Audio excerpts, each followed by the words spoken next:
Hi, this is Dan Jurgens, and if you want to have a good time, keep listening to the Krypton Report. It's a bird. It's a plane. This is Jason J. Lewis, the voice of Superman on Justice League Action. This is Mark Wade, writer of Superman Birthright, and you're listening to The Krypton Report, the All Things Kryptonian podcast, including Superman and Supergirl. We discuss games, movies, cartoons, TV shows, and comics. Find us on Facebook, Instagram, YouTube, and Twitter. It's the holiday season again, and at Krypton Report, we've created a holiday guide for our listeners. It's a couple different items that you can purchase through the Amazon portal for Southgate. You can go through the link through Amazon, and part of the proceeds of your purchase goes to support our show and other shows on Southgate Media. Also, for any geek, nerd, or genre lover, check out all the other Southgate Media holiday guides. And from us to you, happy holidays, Merry Christmas, and beyond. Welcome to the Krypton Report. I'm Tyler. Sorry, I'm just playing.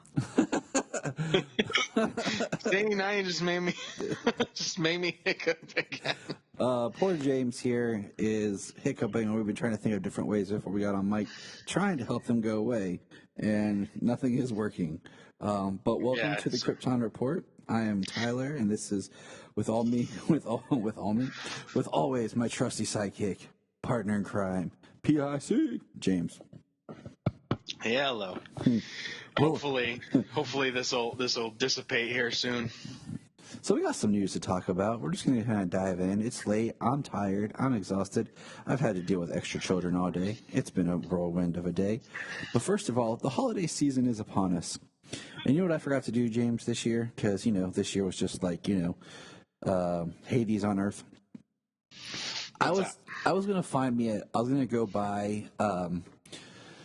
I still can do it, but I wanted to go buy, Ollie's has the repaint Justice League Superman figure. And I was going to go buy it, and I was going to paint it with some plastic paint. Instead of doing Elf on the Shelf, I was going to do Superman and have, Santa Superman, watching the kids everywhere and, move it around the house and stuff like that. But I thought of it last year because, I thought, oh, man, that'd be cool. And then I just kind of forgot, because the world exploded. And yeah, right. I was like, man. I've forgotten to do mine, too. I was like, because I think Elf on the Shelf is retarded, but... Not retarded, I'm sorry. The kids love it. But I prefer, I would rather bring in Superman, because I feel like Superman is the man. So, Superman took their elf Rosie for a flight around the living room. Nice. Last year or the year before. So, I forgot to get her out. I forgot to get her out this year, but they also haven't said anything. So if they do, I'm gonna say it was COVID. Good. COVID. Said the elf stayed in the North Pole because of COVID. Speaking of COVID, we just want to, thoughts and prayers out to our buddy Brian, who is battling COVID right now, as is his wife. How are they doing? I haven't heard from him. I mean, he's still messaging, but he hasn't really said anything about how they're doing, how they're feeling. He is starting on the upswing, and she is taking a harder hit down. That was the last message I got from him earlier today. I was really sick last week, so we're a little late recording. We thought I might have had COVID, but I never thought I would say this in my life. Luckily, it was just the flu. Right. But I was real sick, and I'm still getting over it. But I did take my COVID test, and it came out negative. But I still feel really just kind of tired and weak. But Janine and I are both down for, I don't even remember last week, honestly. It was a huge blur. The flu will kick your butt too, man. So, and my cousin, he's a nurse, and he's telling me about how there's a bad thing, the flu going around. And I'm like, well, that's what I had. So we are recording a little bit later than we wanted to as far as getting this episode out. That's why we're going to talk about some stuff, have a good time. So let's jump back into news. Boom, bada bing, bada boom. So, Ava DuVernay, director, who directed Selma, which was, I think it's the only film that she's done that I've seen. I really enjoyed that film. I haven't seen it. That's one I wanted to see. I have not seen it, but yeah. I think that's the only one of hers that she's directed. I haven't seen A Wrinkle in Time, so. That one I wanted to see just because Chris Pine's in it, but it just it just did not look that great. Well, I heard that they did a good job adapting the story. It's from what I understand, it's actually a pretty difficult thing, kind of like Lord of the Rings was. Yeah, that's what I heard. So I was kind of wondering. What do you know? What do you know? I've never read the story, so I don't know. That's another reason I feel like I have the ability to be like, oh, okay, I've never read it, so I'll just take it for what it is. But she is supposedly, was announced to direct New Gods, and that's kind of been quieted. But she was announced that she's going to produce for the CW a new series based on the recently created Brian Michael Bendis character of Naomi. So there we go. That's going to be one of our new CW DC heroes. We're going to have Naomi, which is interesting because we're getting all these new characters. We have like this rich history of characters, but we're getting new ones brought to the screen that people don't even have familiarity with. And I don't know, like, if the CW DC brand is strong enough for that. Like how like Marvel could do a movie right now and be like Marvel's whatever, and it would sell because it has that Marvel Studios brand attached to it. Right. But we have Batwoman coming, who's a completely new character. We're going to get Naomi, who is known really to only comic book fans because she's only been around for under 2 years. Well, thankfully the CW has a strong brand of its own, and then it's been running strong for DC content for quite a while now. I mean, honestly, since 2001, but mainly since Arrow started. So, and that's what I'm wondering, because we're going to get this Amazon Wonder Girl series about a Wonder Girl that's completely new. So that's cool, though. Yeah, I mispronounced her name. I mispronounced her name last time we spoke about it, but it's Yara Flor. Okay. Fleur. I mean, I'm interested in reading her story, like when it comes out, because it's not out yet. Yeah, it's going to be interesting. I'm actually quite interested in that one, just as a new character, a new Wonder Girl, daughter of an Amazon and a Brazilian rain god. That's cool. It expands the mythology, so that makes it more interesting. So I'm game. It's just over the years of some Wonder Woman, there's been a lot of different Amazons who have left the island for different reasons. So that there's been a number of them that she's come across or knew of over the years. And then like in Titans, they have people off the island and stuff. Yeah, exactly. I mean, we had to have Donna Troy. I guess I kind of like to see Cassie Sandsmark get some sort of screen time somewhere, but it's hard when you're like a legacy character, like a Tim Drake, where everyone loves your character in the comics, but every time they put a live action version, they use somebody else but steal elements from you. It just gets tough, Right. Yeah, Tim especially. I mean, he's the third Robin, and the fourth one is the current Robin, and then the first one is Nightwing, and then your second one is now come to popularity with his second persona as Red Hood. I mean, and the fact kind of lost in the fray. They stole Tim's costume and retconned it as Dick's costume in Batman the Animated Series, and Batman Forever, and everything else. They gave Dick the bow staff, and kept the tiny shorts and the elf booties, those were done in 1960s. Those should have never been done, period. But yeah. So moving on, did you know, out of all the movies they've talked about, I forgot that they had announced they were going to do like a series called The Amazons that was going to be produced by Patty Jenkins and was supposed to be like about the Amazons or on the island, and it was going to somehow lead into what would be Wonder Woman 3, and they were going to do it as a movie, but now they're doing it as a series. Did you remember this? Because I didn't. Yeah. I totally forgot about it. I remember the when they were discussing it as a movie before, and now recently, they've said it's morphed into a series now. And I'm hoping we still get a Wonder Woman 3.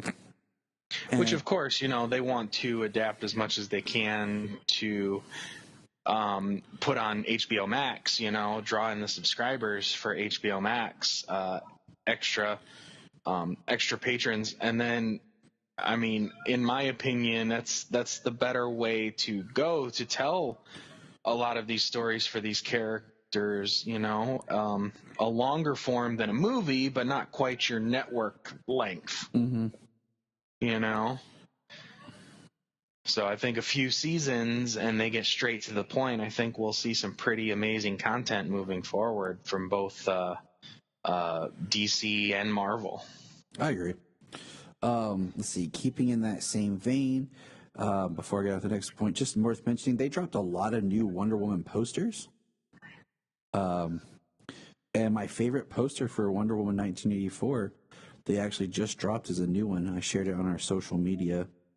And I got thinking, like, I messaged you and Brian, this is like, just from like a marketing point of view and almost from a story point of view, I'm surprised they didn't go with like a new alternative Wonder Woman costume.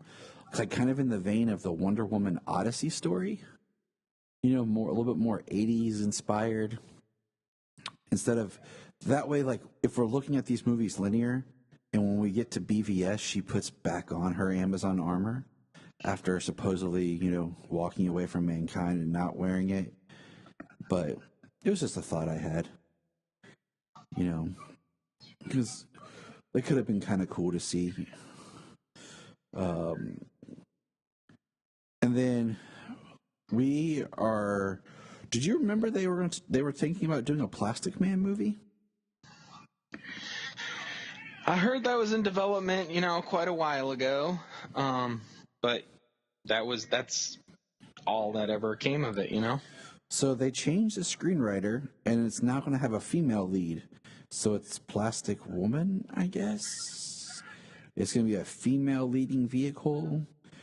And, Plastic Woman, I'm not even going to go down the jokes and everything that can be made from that. But, cool, whatever. It's not like a character that's really screaming. I mean, I think that movie could be fun just because if you don't take it serious and like kind of really get zany a little bit with it, it could be a really kind of fun style of movie. So yeah, I mean, I don't have a real opinion on the gender swap of the character. I just hope, it's going to be interesting. I know of the character. I've seen him portrayed in different things, mostly cartoons and some comics. And if those were, those all seem to be very similar portrayals of the character, wisecracking and kind of nuts and things like that. If they keep certain elements of the character and the spirit of the character, I'm going to see it. Yeah, I'm going to check it out. I always thought, a few years back, like Johnny Knoxville would have been a great Plastic Man. And in all reality, he could still just after his Jackass days. In all reality, he could still do it because you can get away with like having that like de-aging computer sheen on a character called Plastic Man. Who's supposed to look like plastic. He doesn't. He literally, he doesn't look normal. So, but unless he really wants to, but anytime he's doing anything, he can just, he just morphs, and he can be anything. Like he's more versatile than just about any other shape shifting and elastic type character, because like he can morph into anything. Mm-hmm. And then, so to mention, we ran a poll on our social media, Twitter, and the poll results were not that tight, but people do want to see a better, more accurate Cyborg Superman on Superman and Lois. Yes, please. I definitely have to say that the Hank Henshaw version on Supergirl was laughable, and honestly, they should have just kept Dean Cain around and kind of, twisted the idea that the Cyborg Superman from the New 52 was Kara's father. I mean, this way they could at least say it's her adopted father. Yeah, I mean, at least if he would have said, "I'm Cyborg Superman," we all could have got like a meta chuckle, like, "Ha!" When Hank Henshaw, portrayed by David Harwood, says that, you're kind of like, that doesn't really make sense. Yeah. You look more like Kano and then all he did was Kombat. Yeah, and then all he did was wear like a friggin' hoodie or a cloak and have half of his face like Cyborg Phantom of the Opera look. Yeah, there we go. Phantom of the Opera, Kano, whatever, Mm-hmm. I've been playing a lot of Mortal Kombat games. Kano, yeah, that's who he looked like. So speaking of Kano, HBO Max decided that they're going to drop their entire 2021 slate on HBO Max for a 30-day window, just like they're doing with Wonder Woman. So they're going to do that in theater at the same day, which is pretty exciting for the sheer fact, like I told you, is now it feels like for sure the movies will be released. Warner Brothers, I think more than any studio, has rearranged the dates for films and push films back. So now at least I know for sure, like, Mortal Kombat is one, The Matrix 4, The Conjuring 3, Dune, King Godzilla Kong versus Kong. Yeah, which Solomon has repeatedly asked, because that was originally supposed to come out before COVID. It was supposed to come out in the spring of last year. Like April, I think, was when it was supposed to come out. Yeah, it wasn't like, was it April of 19? Or when did King? No, I think it was supposed to come out this year, April of this year. Yeah, it was supposed to be April of this year. Yeah, and I believe. And then they pushed it to November, and then they took it off the slate next year. So yeah, because it did get pushed once, and then it got removed. Because that's one Solomon's really been looking forward to.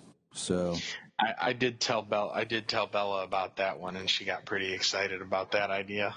So it's one of those things that, I would love to go see them in the theaters, and I hope to be able to. But at least now I can breathe, because now I know I'm going to get to see it, and I can watch it with Solomon. Yeah, it's going to be great. Like Wonder Woman, I'm going to see at home, and then I am going to try and go see it at the theater, as long as it's near me, because I definitely want to see it on the big screen, even if I go by myself and just sit in a corner, wear my mask, and just watch the movie, and then come home, and then I have repeat viewings. I can watch it as many times as I want in a month until it's gone. I can go watch it in the theater, then come home and watch it again. Exactly. Yeah, because especially with that one, that is a movie that is like any kind of big sci-fi, like Dune, Kong, Godzilla versus Kong. That is just made for seeing on the big screen. Like, that is a movie that you want to see as big as possible. So, right. So I keep hearing this, that the only one I've seen that actually spoke out and said something to this whole thing was Christopher Nolan. And to me, his response just sounds kind of pretentious. But I keep seeing reports of like all these other directors and even actors. Like I heard of a report that said Keanu Reeves is upset that they're putting The Matrix 4 on HBO Max. I'm like, what does that guy ever get upset about? Like, that doesn't sound right. I think they're just saying everybody's upset about it now.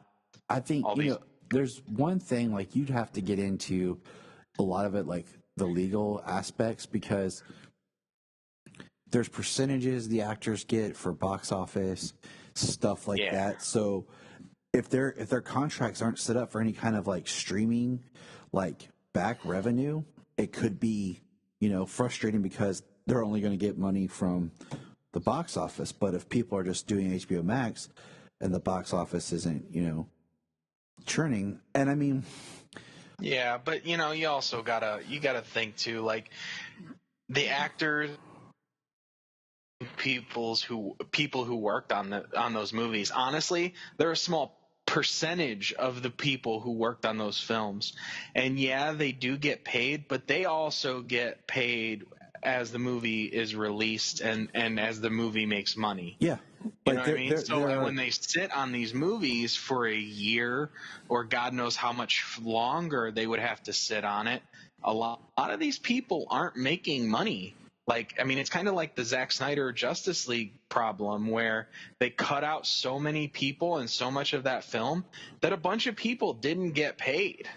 Yeah, I mean, they didn't get paid for the work they put in. There are contracts that are like a delayed payment where you get paid a little bit up front, and then the majority of your pay comes from revenue of the project.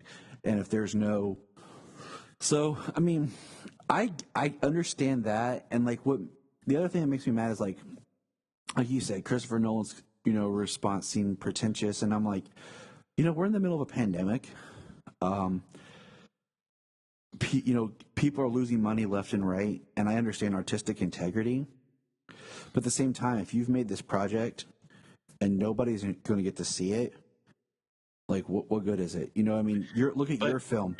Exactly, but it's not an art show. You know what I mean? You're not putting up paintings that only you worked on, that only the revenue is going to come back to you. And I mean, you know what I mean? I know what you mean, but I'm just saying how a lot of people are looking at things like they have the art of cinema, and I get that, but at the same time, that's also changing. Like how people want to view movies and everything, and it's been changing for a long time. I mean, I get you want your movie in the theater and all that, and I mean, look what happened to Tenet. Everyone thought Tenet was going to come and be the one that pulls people back to the theaters, and it didn't work. And I've said it before, partially because it didn't have the draw of everybody. Like, something like Wonder Woman, it's not a family film, but it's a movie I would go to the theaters with my kids. Yeah. Well, Tenet, the movie's out. The movie's been out, and I don't know what it's about. I haven't seen it yet.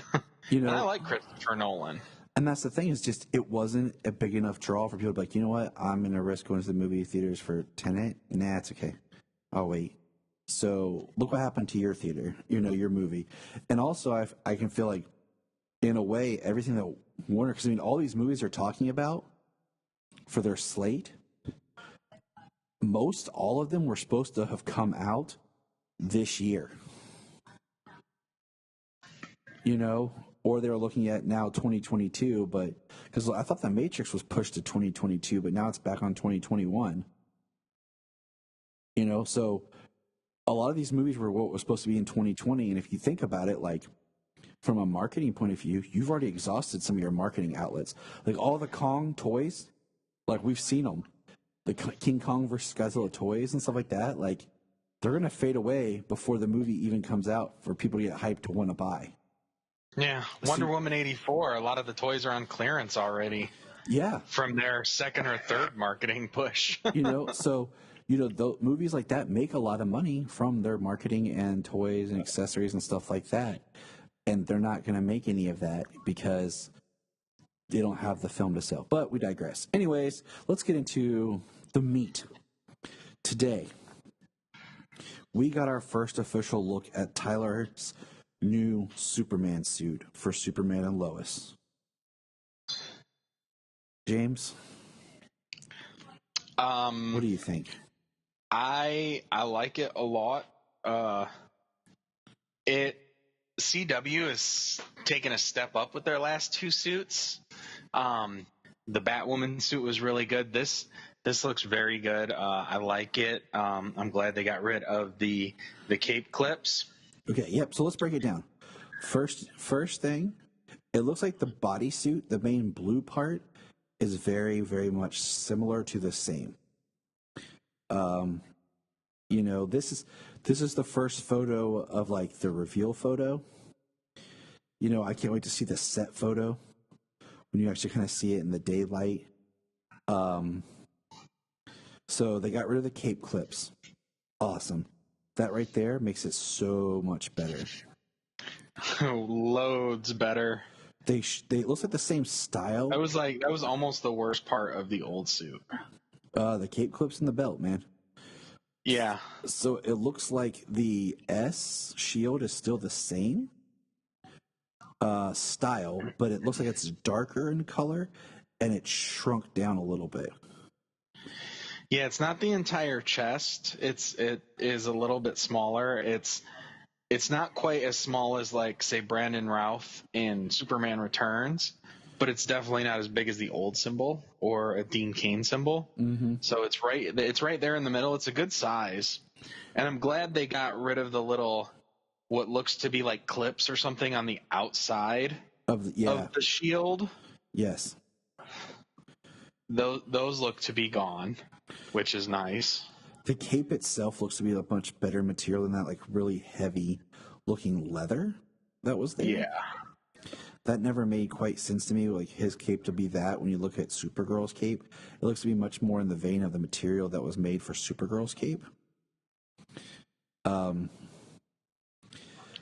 You know, the next big thing is, like, his wrist looks like it almost has like the ending is a little bit similar to the New 52 is. It's kind of squared off.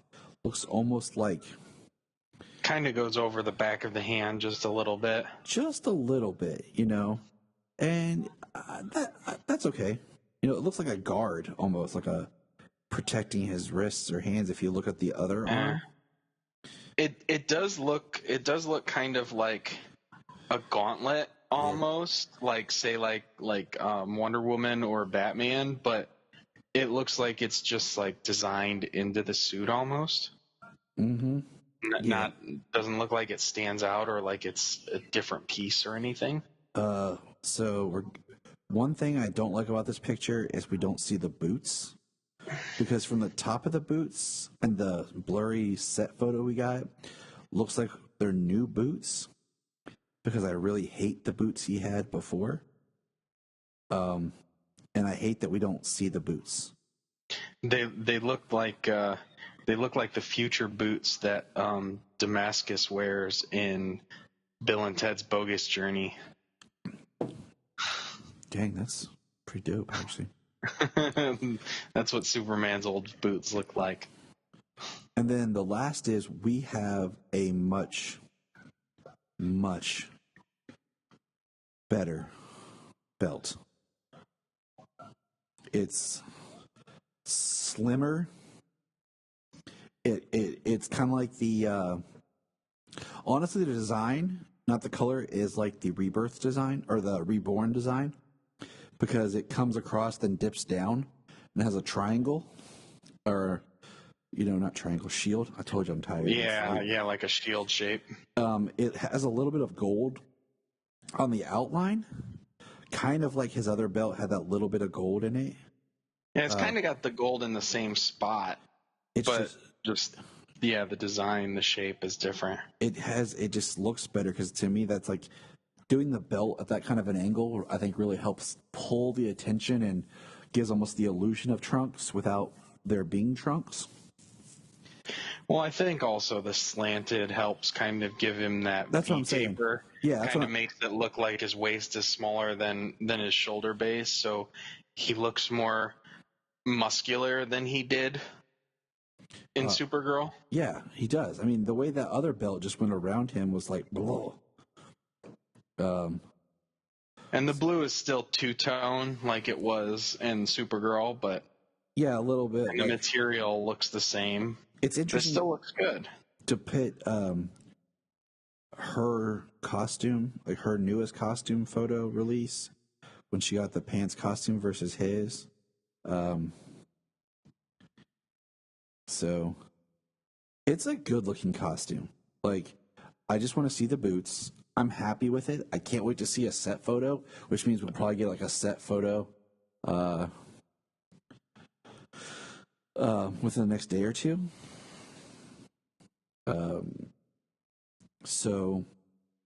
But it looks good, you know. There'll be people complaining. There's always someone complaining. It's not what they want. There's no trunks, blah, blah, blah. But I think staying with him and what they've established, but yet, you know, changing it, it looks a lot better.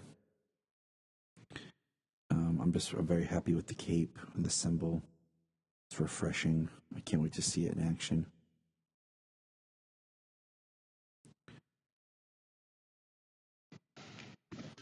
So I like the suit. I can't wait to. The reveal looks good, and I can't wait to see. I can't wait to see it in action. Which we only have to wait till February, so It's not too that's far awesome. off. Yeah. So it's gonna be good. I'm excited, I'm trying to stay positive. February, my birth month, but it's just, I really want to see the boots. That's gonna be kind of make or break. I think, the belt for Tyler's new costume, I think works better than what the idea was. They were trying to go with like the Man of Steel style and BVS, middle. Like we just had our huge episode on costumes. So I just, I like it. I like the belt. I like it a lot. I like the two-tone blue, and I just can't, like I said, just can't wait to see it. Like, 'cause that was my thing with his first costume, was I was like, on that first photo, but then when they showed him on set photos, I was like, oh, okay. I had a new appreciation for it, so that's kind of what I'm waiting for this. Oh, but moving forward, we're going to get back on the Legion train. We've kind of been off the Legion train while we went on our detours. And we're going to talk about Legion Season 1, Episode 4. And I'm really hoping that Legion, like, we're going to get to stay around. Because we were talking about it, this is our last month for DC Universe, and I'm trying to watch it as much as I possibly can. I probably should just turn it on in my basement and leave it on. But, like, Right. I can definitely, like, there's been little glitches and stuff in it. I feel like they just don't care about it right now. I'm hoping that... Well, I'm sure the updates they're doing is for the flip to improve the reader, and they're adding more comic content until the switch happens. And I'm just I'm bummed because, like, on the comic side, and this doesn't make sense to me because you're trying to promote the comic side. Like last year, there was a whole tab of just like their holiday comics, and now there is no like tab or anything for the holiday comics. So I'm just kind of bummed. I see they just added the New Year's comic. So I mean, there's comics in there, but like he doesn't have the whole like big like drop down tab where like you could pick on holiday. It would have all the comics, all the episodes that went along with the Christmas season or the holiday season. It's kind of a bummer. But anyways, so Legion.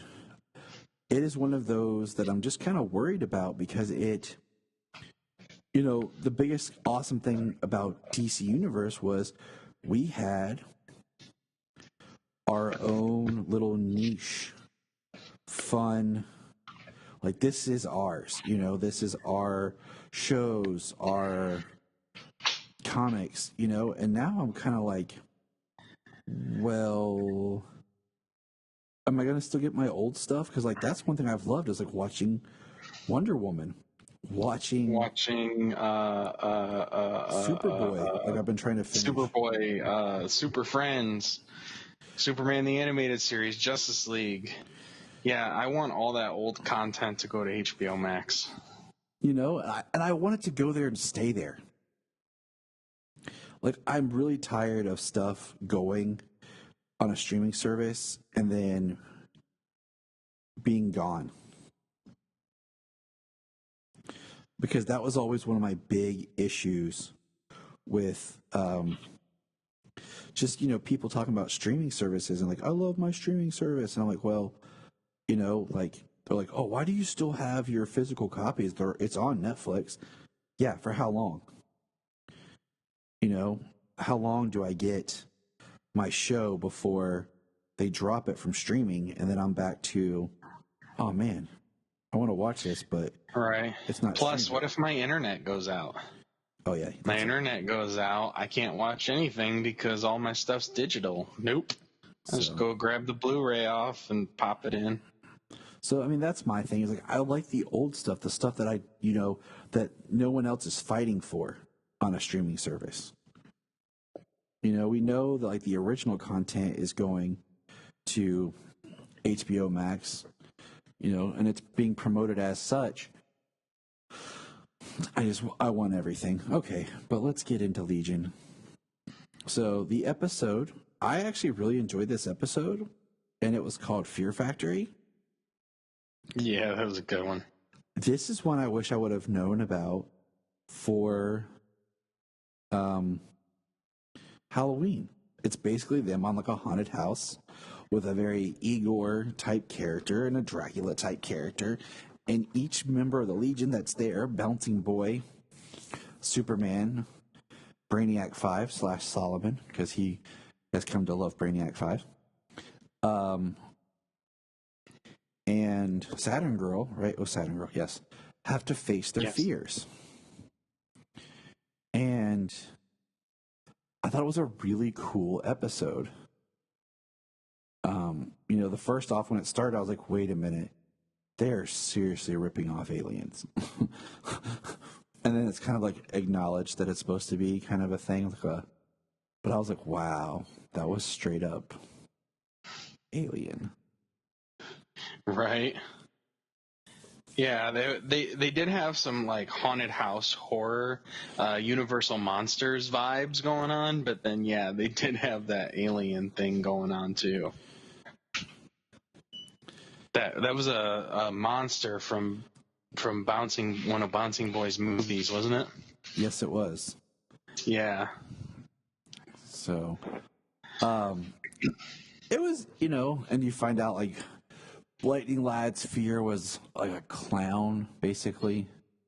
Bouncing Boy was his scary movies. It was a toy clown he had. It was funny. Saturn Girl's fear.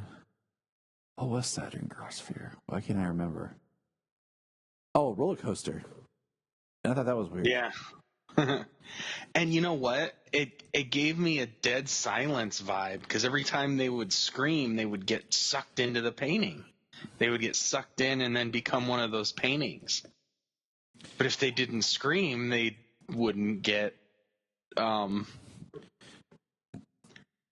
they wouldn't get sucked in. Like they told her not to scream. And I mean, it was interesting when Superman grabbed her and like she just slipped through his fingers. And he was like, I had her in my hand and she like was gone. And it was in Superman's fear was, I thought, Brainiac, we don't realize Brainiac makes a backup of himself, interacts with the computer. So they find out it's all a giant computer that's causing this. And, Superman's fear that he has to face is basically he can't save everyone because he doesn't realize that he has Brainy's backup and that he thinks Brainiac dies. And then when the rest of the Legion gets free, they're like, we'll just use his backup. And Superman's, what, like this? He's like, yeah, that's it. And it was really interesting. And another thing that was interesting was how Solomon, he got so frustrated because he's like, he's not Superman, he's Superboy right now. Why don't they call him Superboy, Daddy? I'm like, I don't know. Company politics. Yeah, it could be. But it was a good episode. I actually really enjoyed it. I'm actually really enjoying the Legion, period. And watching with my kids has actually been fun. So they're mad because Timberwolf hasn't showed back up yet. So that's been kind of funny. They're like, Daddy, what happened to the other guy? The one from the last episode. I'm like, the wolf? Yes. I'm like, good job, children. Right. Yeah, it was funny not I was wondering if he'd show up. I mean, they only name dropped him in like one episode. Yeah, he'll be back. Well, I'm sure. But all right. So the next episode was entitled Champions. And this one, because my kids are in this big like thing right now where anytime we watch a show or a movie or whatever, they like pick out characters that represent themselves. And it's kind of funny, and sometimes it's even more funny because I started it one day just to make Solomon laugh, and he's caught on to it. Like, for example, in this episode, Solomon, of course, you know, he's Brainy. Brainy wasn't in this one. Sayla is Saturn Girl. I'm Superman. Love my children. And Jania is Phantom Girl. And, you know, through the episode, he'll say things like, Daddy, what are you doing? I have a question about Phantom Girl. What? Okay? Yeah. First episode, they portrayed her as if she's blind. And that's how they draw her with her eyes wide open, like she's blind. But they portrayed her as blind in the pilot. Like, she even said something about not being able to see something. And she just kind of had the eyes, and she stared in one direction, like when people were talking to her and she was talking to them and acknowledging them. But in this episode, she was acting like she could see. She even called a boy cute. Yes. See, I knew something fell off. So I wanted to actually look her up before we got on. I forgot to. Well, we have these handy to find out things called. If only there was something we could do, some device that would allow us to. The Encyclopedia Britannica. I'll write a letter. Right. Who's got an encyclopedia? I'll write a letter to DC Comics. But I like this episode. You know, Lightning Lad is participating in basically like the Olympics, the games. Like a decathlon. And we meet his brother. And his brother is a tool bag who just keeps basically sabotaging Lightning Lad every step and every chance he can get.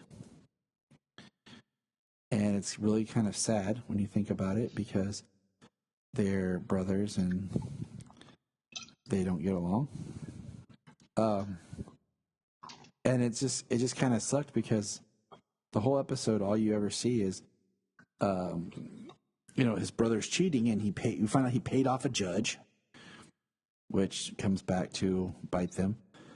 But what I found very interesting, as I pointed out to Solomon, was, you know, the scene where Lightning Lad is kind of winning, but one of the other contestants gets hurt, and Lightning Lad stops and helps the fallen contestant, you know. And I told Solomon, like, that's how a good sportsman works. Gotta teach my kids right. So. Well, that's why Lightning Lad's a hero, and why his brother Mecht was a douche. Not only is he just a bad character, he's a douche. Yes. And I think his brother eventually becomes like a super villain. That makes sense. I can't remember because I'm not that well versed in, you know, the Legion as I probably should be. I don't know. I think I'm going to put forth more. No, I'm even behind on my current Bendis Legion reading too. Probably got like, what do I got? Probably like 5 issues to read. I've got them. I just haven't read them yet. But that's how much Bendis's writing excites me for at least his DC characters. I heard he did some great things on over at Marvel, but it kills me. Like, but we're almost done with Bendis. He's definitely had many more misses in DC in all of his issues. I haven't read Naomi yet, so I don't know how good that is. Young Justice was okay here or there, but it it was, Bendis continuity then. It wasn't the whole DC universe continuity as it was at the time. And same thing was with his Superman books, which I'm still waiting to hear who the team is going to be for those books, because they haven't revealed who the team. They've only revealed like a handful of teams who are going to be on different books come March after Future State is over. I feel like they're holding off. I don't know why, but I feel like they're holding off on that one. So it's weird. Like, one thing I always hate is you get these writers who come in who take over a book and they want to write the character, but they spend the first part of their writing retooling everything they didn't like about what the person before them did. Instead of just being like, okay, this is what the writer before me done, this is where the character's at, they're like, let's get rid of this. Well, for Bendis's work here, just let's say Action Comics. I mean, the Invisible Mafia, he started it with his first run, or with his first issue in Action Comics, and it's still going on. And you know how it seems to end? Leon just literally walks out of a building filled with FBI people and writes a note to Robinson Good saying that she's going to kill the Robinson Good of some other world when she runs into her. Yeah. Like, what? She walked out of a building filled with FBI agents. She threw the blame quickly that Lois wasn't really the Lois of this earth, and then left. Yeah, and then walked out. Like, it was so stupid. And it just kills me, because I'm like, your whole run is all about, and you see this, like, a writer comes in, they build their own little pocket universe with the character, the story, all the side characters, because, legally and everything, if they create a character and it gets picked up, like, they control that character. So, like, of course he's going to try to infuse and create Naomi and do as much with her as possible, because it's his original character. And then they're gone, and then will any other writer really pick up those characters and continue on? I mean, Bendis got rid of John as quickly as possible. I mean, I don't mind John being a part of the Legion. I hate a lot of what they did with him, but I think there was different ways to do it. But anyways, I mean, he brought Connor back. That's cool, but still, that makes little sense. But it's comics. Well, also, yeah. I mean, she, you talk about Connor got sent to Dr. Glory, sent him to Gem World, but this was supposedly pre-Flashpoint, so she would have sent him pre-Flashpoint, and that's why he wasn't affected by Flashpoint. But wouldn't her and Leon have been affected by Flashpoint, because they would have had to travel to Earth Zero before Flashpoint? Like, it's like, it makes no sense. Yep, it hurts your brain. It really hurts your brain. Any luck finding out Saturn Girl's blind? I have not. I'm reading through her wiki right now. If anyone out there knows anything about Saturn Girl and her blindness or non-blindness, please. Yeah, let us know, because I swear they portrayed her like that in the pilot, and then this episode in particular, because she popped up here and there and a couple others. Like, she was there when Timberwolf was inducted into the Legion, but she didn't have anything to do in the episode. And this is the first episode I can remember, and we're only 5 episodes in, and I can't. It's the only one that she's been a major player in since the pilot, and yeah, I don't see. Or it was a drastic change, because they still drew her wide-eyed and everything. Maybe it was just a conscious choice to change it, because of whenever maybe production was going. Who knows? We'll see what we can find. We'll see what we can dig up. But I like this episode. You know, we find out that the Fatal Five is really trying to kill Phantom Girl's mom. And yeah, the United Planets president. Her mother is the president of the United Planets. And Mech is, you know, he kind of was helping them because they were disguised as the judges. And when they go to fight, like some of the other contestants that were participating in the games join in. And the one dude who's from Rand was helping, but man, like Jania pointed out, she's like, it's kind of convenient for a villain if every time you go to do something, you have to say out loud what you're going to do. Because he's like, super speed, super strength. Yeah, I said that too. I said, what is the point of him doing that? Does he have to call out his powers? Like, can he do anything, but he has to call it out first? Because I was like, if he whispers it, does it count? If he says it in a different language? If he says it really soft? Or does he have to say it really loud? Like, what's the rules here? Because, you know, that would be horrible. Like, super speed. What was that? Nothing. You know? Quick, chase him. Right. Super speed. He's going to use super speed, guys. Fire breath. He's using his fire breath. Brace yourself. So, You know, for like the Amazo android in Young Justice, it works. I mean, it makes sense, you know? mm-hmm. But yeah, and then the scenes, and it was a hindrance to that character as well. It was its downfall in Young Justice. I mean, kind of seems the same right there for him. Because he can only do like one power at a time. So it's not like he was like calling out powers and switching and I don't know. It just seemed like it was a very negative ability. But anyways, so And I didn't know that, I didn't know there was a character who could call on just about any power he wanted and do it.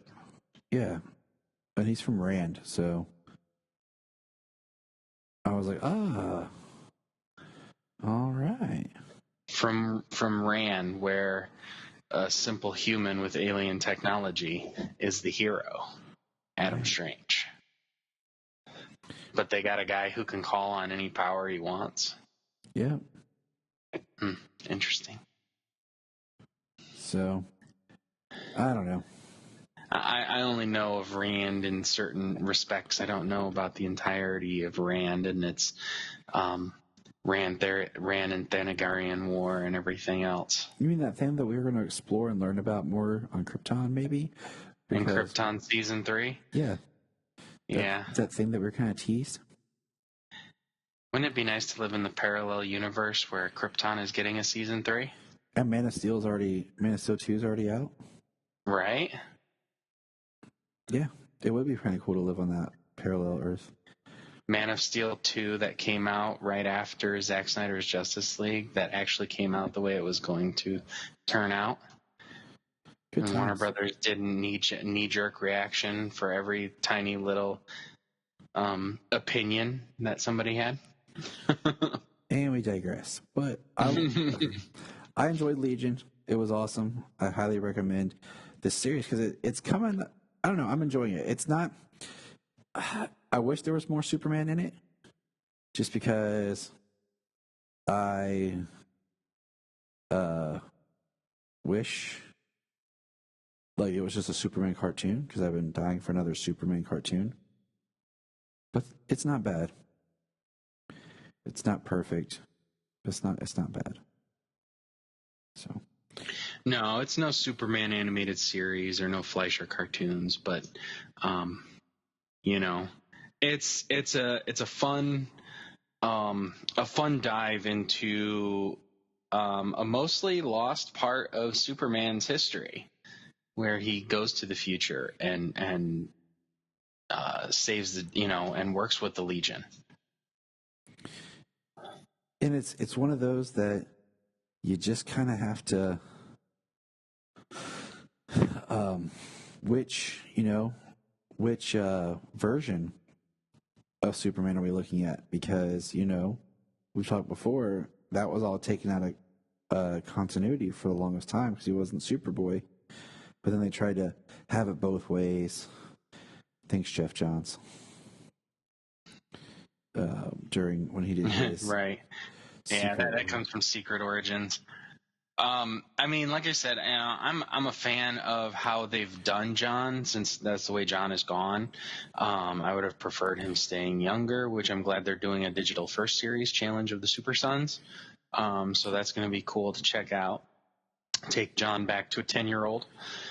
But I do like that is one thing I do like is John being the Superboy that goes to the future, that works with the Legion, you know, that, I mean, even if you do say like time is flowing or something, you know, and maybe Clark did that at some point growing up. Well, now John is the one doing it.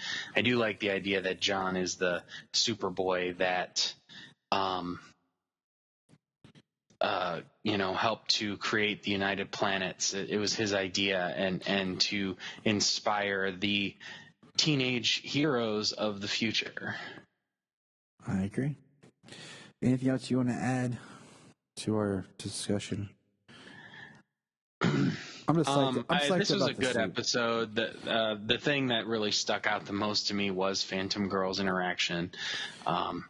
I like how Superman could see through their projectors. It was really funny how the giant, the giant strong psychic creature, I can't remember the name of that character. Oh, the Fatal Five? Yeah, I couldn't either. The Fatal Five. He was the tiny little guy, but then when his illusion wore off, he was the giant monster.